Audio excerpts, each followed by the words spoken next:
Scorpio, this week, Mars will be squaring Neptune from your ninth house. So you might be expending enormous amounts of energy pursuing a belief or a philosophy, or aligning yourself with a teacher or a spiritual path or some vision you've got for the future.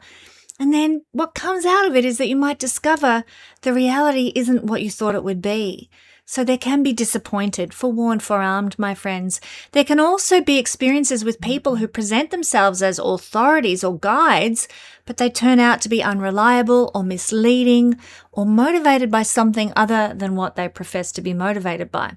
Forewarned, forearmed, my dear friends. I'm here to explore this energy of Mars square Neptune with you and to help you navigate it to the best of your advantage.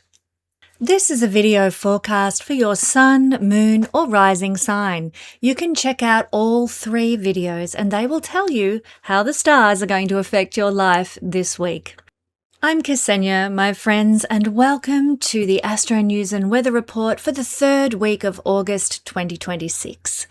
This is tropical Vedic astrology that I will be using, not sidereal astrology. Look it up if you need to find out about it. And yes, I am a real person, not AI. Don't forget, if you don't want to listen to the information about how the skies will affect us all this week, then you can use the timestamps to skip to your zodiac sign forecast. And now for something you'll really like. Well, hello everybody. I'm so glad you could join us today. Do we have some news for you? I'm here today with my husband, David Warner Matheson, and we are going to be hosting the most amazing astrology retreat and astronomy retreat in the High Sierras at Lake Tahoe. Dave, do you want to tell us a little bit about this? Well, thanks, Ksenia.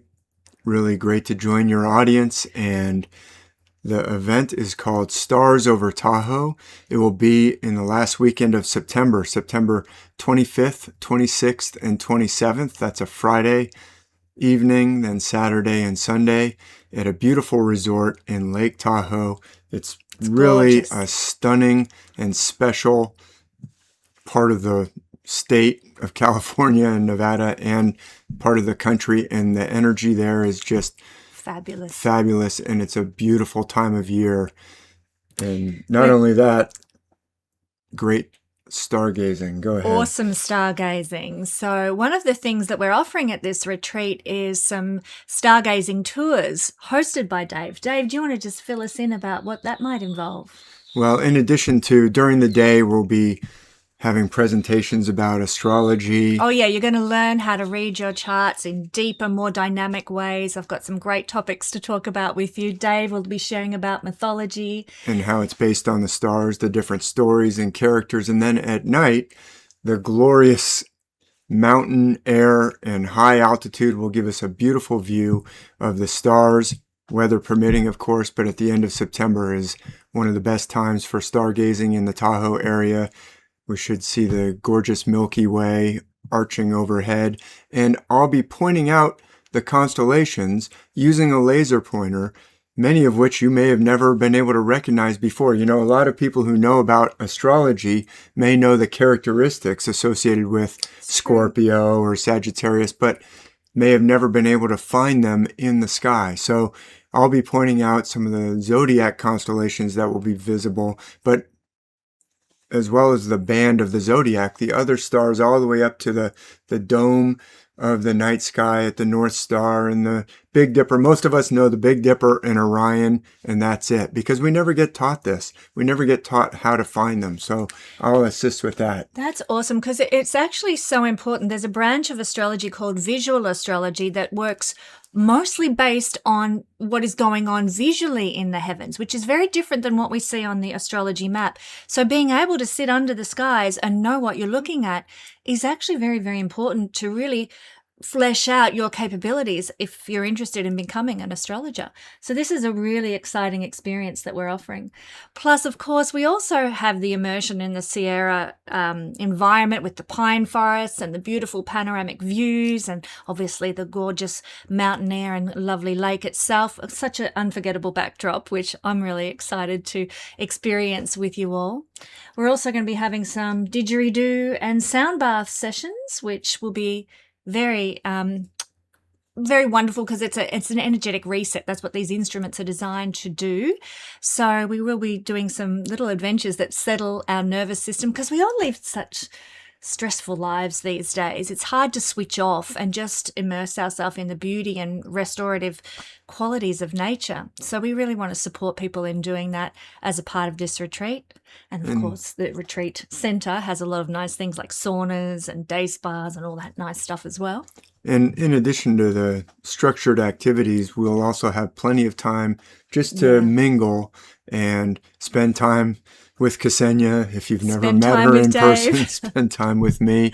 And we'll be having meals together, beautiful meals. And it's just going to be a chance to meet new friends and have a wonderful retreat, stars over Tahoe, in one of the most beautiful parts of the world.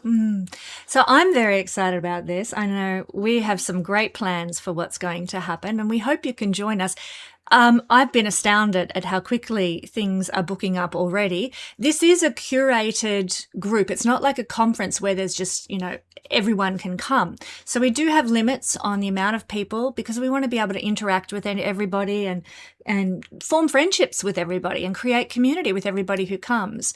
So with that in mind, there are limited spots. So do make sure that you get in early so you don't miss out, and we don't want anyone to be disappointed.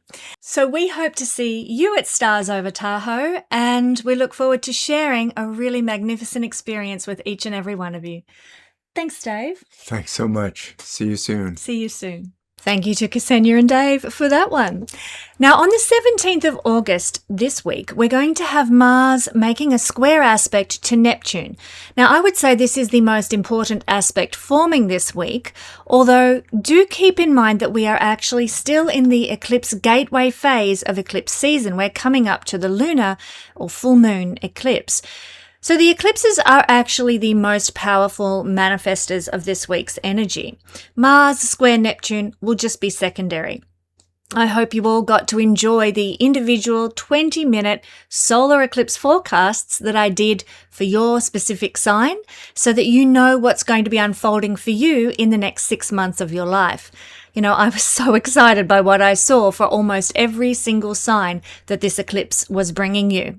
If you missed the forecast, you can use the link in the description below to catch yourself up with what's going to unfold because of the recent solar eclipse, and get ready for the new lunar eclipse videos that will be coming out in the week ahead. But now, Mars square Neptune on the 17th. This is an energy that stirs up in us very strong desires that really, really want to be expressed, especially if those desires are related to Neptunian themes of unconditional love, soulmate connections, compassion, being a spiritual warrior for the good, and tapping into your creative intuition. You want love, and you want it now. Mars energy wants to make it happen. Or you hunger to fight for a compassionate cause and nothing's going to stop you. This is the positive expression of Mars in a square to Neptune. But it is a hard aspect, obviously, and therefore it is not without challenge. Neptune is often associated with scandal. So be sure that your passions and your actions don't lead you into the murky depths of gossip, ruined reputations, hurt and disappointment. And if you see those things unfolding in your life, you'll know exactly where they're coming from. So keep calm, seek to be as rational as possible during this time, avoid being salacious, and cling to your faith in the goodness of the universe, and you'll get through this time with aplomb. So in a nutshell, let's have a look at what Mars square Neptune can bring us. Well, we can have trouble filling our desires. We want the desires, but they're eluding us in some way. We're perhaps feeling some intense and very idealistic cravings, but we might be limited in how we can take action around them. We might feel insecure or too timid. Mars energy is somehow thwarted. You might use indirect or underhanded means to obtain what you want now. Mars usually likes things straightforward and straight up, but Neptune brings some fog into just going directly for things.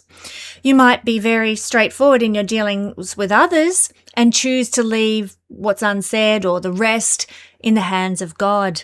That's another way this energy can express. Success and accomplishment, they're not really favored this week because of this aspect. This aspect only forms about once a year, but it is a time when moving ahead, accomplishing our entrepreneurial dreams and goals can be a little bit held back by Neptune's mistiness. So it's not really associated with great success unless you're looking for success and forward momentum in a Neptunian field. Creativity, art, music, poetry, things like that. We also need to be very, very careful of deception and fraud and trickery. We need to be very careful about being exploited by our peers and associates in the week ahead. And women especially need to be very careful. If you're going out to a party, make sure somebody accompanies you home, or that you drive yourself home or something like that. Don't walk home in the dark, that kind of thing. I hate saying that, but it's just the world we live in, isn't it? Women need to be extra careful this week and guard against assault or the onslaught of perverted people. Unfortunately, they're everywhere. Romantic dealings may bring out some disappointment and depression as well this week, because Neptune is this romantic idealism and Mars is this anger, and they're joining in a rather unfriendly square. Sometimes also we can't distinguish between a fantasy lover and a real love when we experience Mars and Neptune square. So that's something to be careful of if you've just met somebody, or you're just moving out in the dating scene. Be extra cautious and careful. We can also find that our sexual fantasies are really heightened now. So if you're in a loving relationship, that could actually serve you very well. You could have a lot of fun. Also, sexual restraint and caution can disappear. Just back to what I was talking about earlier, try, if that's the way you're feeling, more uninhibited, more power to you. Just be really cautious and careful about who and where and when you exhibit that with. You can also feel a lot more experimental with Mars in a square to Neptune. This is the planet of high-level love expressions, Neptune, with passion and sexual expression. And we want to try a few things out. So enjoy. Energy can be a bit laggy though. We can feel really frail or really tired and worn out.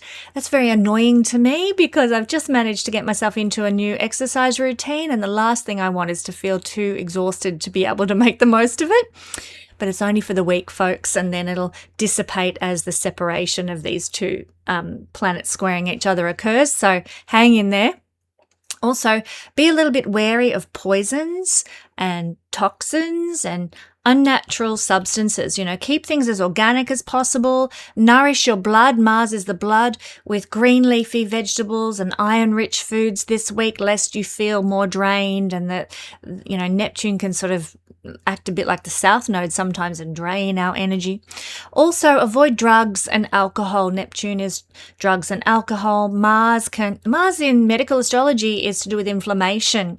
And sometimes, if we have some drugs or alcohol, it mightn't go well with us under this square, and we can find our body getting inflamed as a result, or heated or something as a result. That in mind, I know sometimes we can't avoid it. And as I said, it's eclipse season. That's the major energy this week. So don't be too panicky about what I'm going to say. But really, it's not a good week to schedule surgery when Mars, which is the planet of cutting, it's the planet associated with surgery, is in a difficult aspect to Neptune. Things can be a bit misty and clouded for the surgeon operating on you and not quite clear enough. We can also find that if you're seeing a specialist, correct diagnosis of problems can be very difficult under this energy. Now, I often get, when I share some negative influences of planetary energy, I often get people commenting in the comments saying it's very wrong of me to cause fear in people and to scare people. Well, that's a legitimate comment, I guess, but, we all lap up the good vibes of each planetary interaction, and we take that on board. Please consider when I share some things that are perhaps a little bit on the scary side that we just need to proceed with caution and care. Make sure the surgeon or the professional diagnosing us actually is fully alert and, haven't come back from a big long lunch with a few glasses of wine or something. We need to take precautions during this time. And so I share these types of things not to scare you, but to forewarn you and forearm you to help you make good decisions for your life. Now, there can be illusions and deceptions that come from medical practitioners now, which Neptune is sometimes associated with, particularly pharmacists, etc. So do your own due diligence.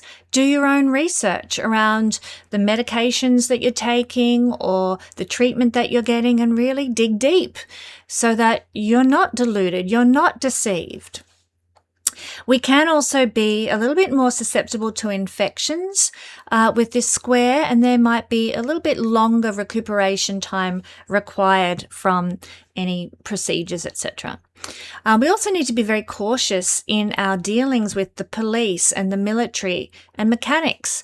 They're careers that are ruled by the planet Mars, and of course Neptune making a square can make things dealings with the police or the military or mechanics a little bit obscured, a little bit unclear. We take our car into the mechanic, he tells us what we need, and we're like, what? That doesn't make sense, I'm not understanding why I need to, I came in to get my tires replaced and you're telling me I've got to replace the carburetor or something. So be very careful and cautious and do your due diligence and research yourself with regard to your dealings with the police and the military and mechanics. But in the plus side, and there is always a plus side with all aspects, you're going to be more inspired and more imaginative if you are a creative artist. You might produce great music or paintings or poetry or work on film. Just recently I've been feeling like, I need to get back into my sewing. I need to get back into painting, which is something that I love to do. And that inspiration has been sort of sitting with me for a few days now. It would be a great energy to take action, Mars, around those artistic endeavors under this influence this week. We should also be careful in a personal way with our interactions with others in taking on other people's problems and expending enormous amounts of energy rescuing them, helping them, or supporting them. In other words, martyring ourselves and, blowing our vitality and our energy and our enthusiasm, Mars stuff, on giving away to people who don't deserve it, really. Be very careful about martyring yourself.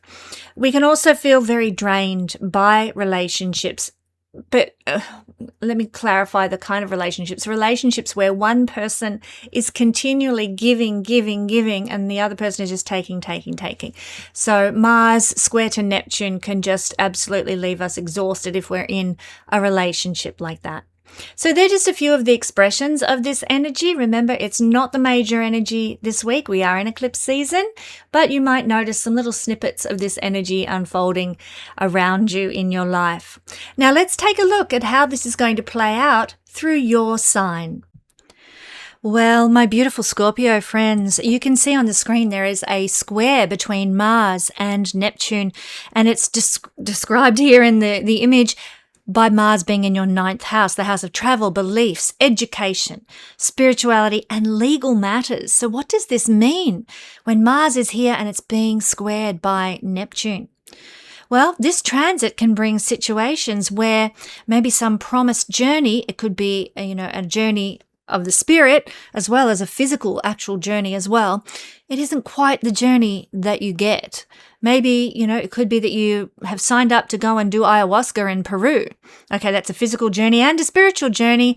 And you get there and it's like, oh, hang on a minute. This isn't what I thought it would be at all. And in fact, the outcome, I'm really disillusioned by. Neptune square to Mars in the house of travel and spiritual journeys as well. Maybe you're about to have a past life regression and it turns out to be less than what you thought. or it's different to what you thought in some way, and there's a bit of disillusionment there. So, going into this week, knowing that there can be a bit of a, fogginess or a letdown or disappointment in some way with these kinds of things can actually, if you're prepared that might be the case, it mightn't always be the case, but if you're prepared that it could be, you're going to be less frustrated and annoyed because of it. Travel arrangements might need to change for our beautiful Scorpio friends this week. Maybe you've booked a holiday and you find out, oh, hang on, that's actually not going to suit. I've got to juggle that around or make a change here and there. That might be on the cards, or you might feel like you need to make a change. But I'd hold off on any sort of dire changes until after the 17th of August, because you might find that what you were worried about or the concern that was bothering you, causing you to want to change your travel plans, actually isn't as big boogeyman as you thought. After the 17th of August, it's like the air comes out of the balloon, the tension, the frustration, the worry, it lets go. And it's never quite as bad or confusing or disappointing as what we thought it was. Travel arrangements may change, and if they do, don't be disappointed. Or if you need to make changes to your travel arrangements, give it some time, be patient, and see what the 17th of August and thereafter brings about. Another way this can express regarding travel is that your plans, Scorpio, might become confusing, not straightforward, not clear, or an anticipated experience might prove to be very different from what was advertised. For example, I don't know, like I said, it could be a spiritual experience, but it could be just any experience that you hoped might expand your heart, your soul, your mind. This is the house of growing and pulling our tent pegs back and becoming bigger in soul, spirit, and mind, hopefully not body. But the ninth house is about expanding our understanding. And any experiences that you have lined up this week that you hope will expand your understanding and bring more adventure into your life, and they might prove to be very different than what you thought they would be, But more metaphorically, you might become intensely motivated, Mars energy, fired up, enthusiastic, by a new philosophy or a new spiritual teacher or a spiritual practice that you discover. There might be, a really wonderful opportunity to change your worldview or to educate yourself in a new way. And so you might be really excited about that. Mars energy is to be excited, but then only to discover the reality doesn't quite match the presentation. Neptune energy. Okay, so Neptune is a spiritual planet. In that sense, it can tie in a nice way to the ninth house. However, it's a square aspect. So it is less blessed and more confusing spiritually. But these things happen, sometimes I've done some spiritual work that everybody swears by, and I come away going, well, not really for me. That's not my thing. And that's okay. That's just the energy of this week. The energy of this week is that nothing is quite what it seems. So don't be disappointed. In fact, I would even give that spiritual practice or that new philosophy or that spiritual teacher, give them a go in a couple of weeks' time again. Try again. And you might find you have a completely different experience to what you have this week because of the state of the energies that are playing out. Now, this is particularly important with teachers and gurus and people of inspiration. Sometimes we can be deceived by such people when this energy is at play. Somebody, some teacher, some guru, some inspirational person might present themselves as having expertise and wisdom, and they might even make impressive claims, but then you discover that they have no substance, and the substance doesn't match the image that they present, and you can be very disappointed this week with such people. So, if you're lined up to meet somebody that you've put on a pedestal, know that, you're going into this, it might not be all that you think it will be. That can be it can be disconcerting when we find out our heroes aren't what we thought they were. And certainly over the last 6 years, I've discovered that nothing is what it seems to be. And a lot of the people that I had looked up to are actually a bit dodgy. Really devastating to find that out. But what I've actually found, and I hope this is helpful for you, my beautiful Scorpio friends, what I've actually found is that I shouldn't put people on a pedestal at all, really. And I did know this from my time in Christian circles with ministers who were second to God, priests or, even people like doctors and things that we have traditionally upheld as being, so smart and wonderful. I'm sorry, but they don't deserve the pedestal. They're human. And I just have to tell you this story, Scorpio, because it really does tie in. I grew up feeling that if people didn't go to church, that they were going to hell, Christian doctrine, etc. My nana, she never went to church. Never, never, never. She wasn't she believed in various things, probably similar to what I believe now. But she never went to church. She believed there was a God. But this God didn't require her to go to church. Anyhow, I asked her one day, being the dutiful little Christian young person that I was, Nan, why don't you go to church? And she said, because I don't believe that the minister in the pulpit knows any more about spiritual things than what I do.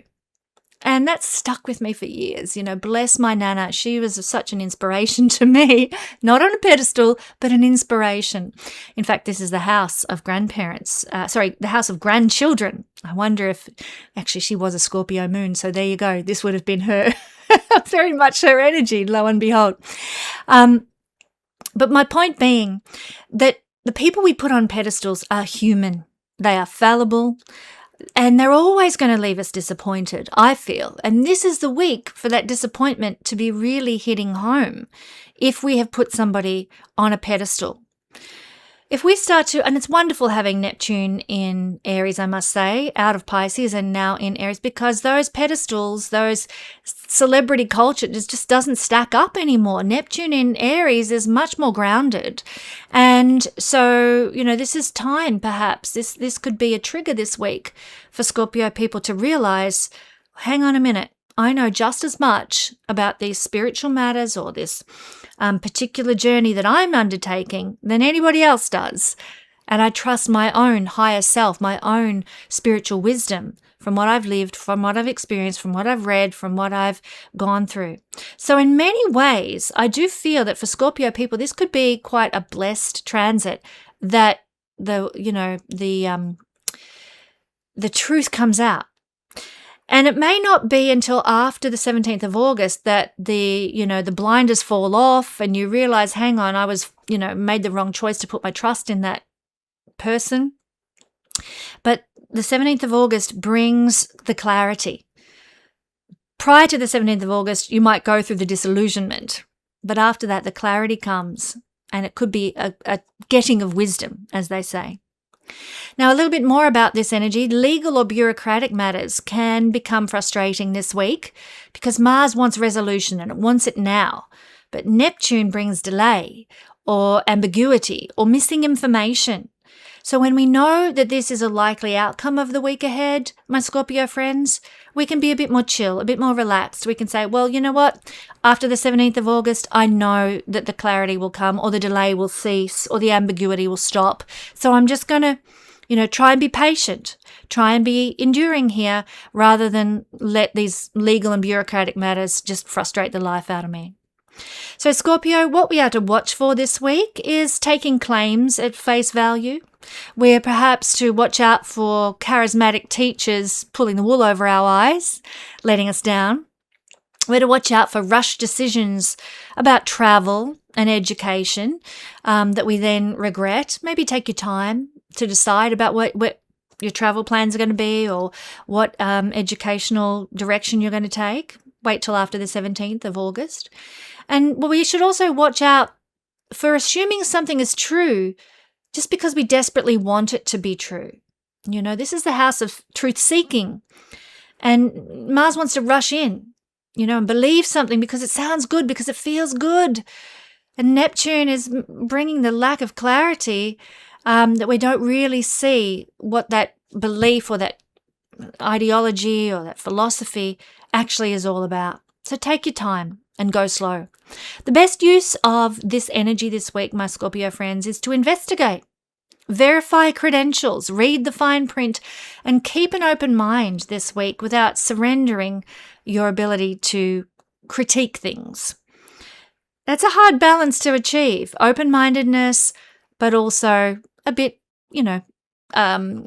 judgmental, I guess, or judgy where it's required in a good way.